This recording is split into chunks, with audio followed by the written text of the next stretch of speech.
লাউ দিয়ে ডিম দিয়ে রান্না যে। আলাইকুম, কেমন আছেন সবাই? আশা করছি আল্লাহর রহমতে সবাই সুস্থ আছেন, ভালো আছেন। আমিও আলহামদুলিল্লাহ বেশ ভালো আছি। তো চলে আসলাম নতুন একটা খাবারের ভিডিও নিয়ে। শুরুতেই আমি উল্টাপাল্টা তরকারি দিয়ে খাচ্ছি। তো উল্টাপাল্টা তরকারি কেন বলতেছি, আসলে হাসির কথা। এখানে আমার সিম রান্না ছিল, সিম তরকারি রান্না করছিলাম ঝোলের, রুই মাছ না কি মাছ দিয়ে, যাই হোক ভুলে গেছি। আর এখানে দেখেন যে ছোটো মাছের কিন্তু চচ্চড়ি, হ্যাঁ। আর এদিকে তেলাপিয়া মাছ একটা ভাজা ছিল, তো সেটাই এই তরকারির সাথে মিক্সড করে, মানে সব তরকারি অল্প অল্প ছিল তো মিক্সড করে তারপরে আমি এইভাবে মানে জাল করে নিছি, নিয়ে এখন এখন খাবো আমি, হ্যাঁ। এটাও কিন্তু খারাপ লাগবে না, মজাই লাগবে। অনেক গরম, গরম ভাত, গরম তরকারি ফু দিয়ে দিয়ে খেতে হবে।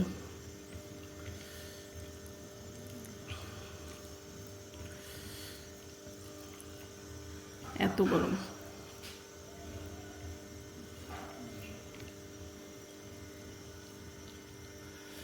বিসমিল্লাহির রহমানির রহিম।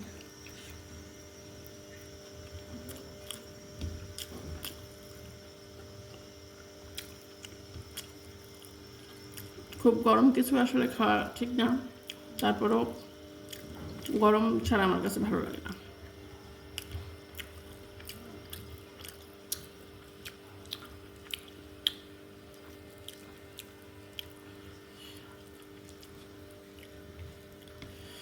আমার বাসায় তেলাপিয়া মাছটা সবাই খুব পছন্দ করে।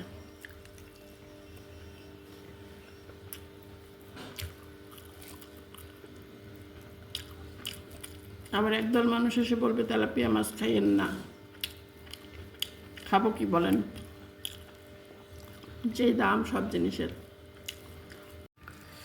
তো এখন খাচ্ছি আমি লাউ তরকারি দিয়ে।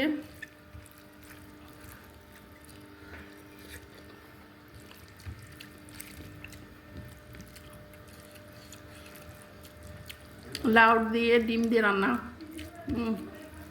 এটা তো আর বলার মতো না যে কি মজা।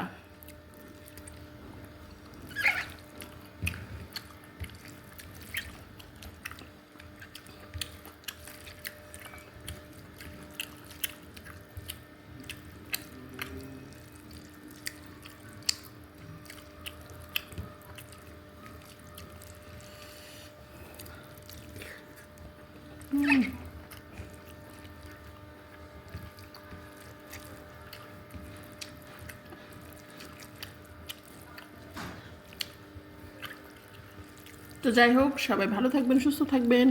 আল্লাহ হাফেজ।